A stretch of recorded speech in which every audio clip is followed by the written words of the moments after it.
and I wanted to live my dream. And when I was 11, I had a casting director tell me that I wasn't strong enough to carry my own show. And I'm sure all of you have been told that you don't have what it takes and that you may not be good enough and you don't have enough people supporting you, and you're being told all of these things when deep down it's all you want to do. You want to be a part of something great. You want to make something great. And it does more than knock the wind out of you. It crushes you when people try to tell you that you're not good enough.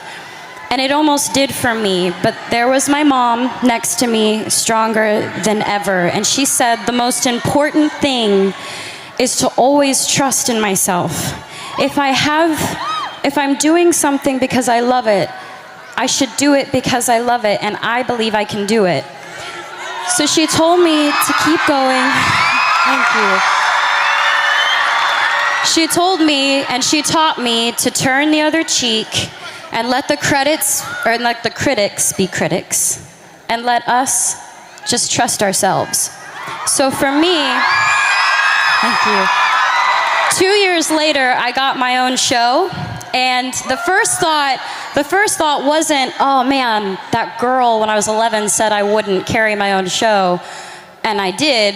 I mean, I thought about that for a little bit, but I thought about what my mom said. My mom was like, you have to trust yourself. And I realized if I didn't believe that I could do it, I wouldn't be able to be here.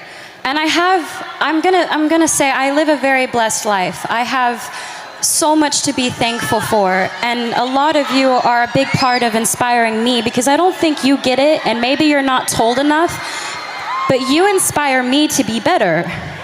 And we should inspire each other to be better.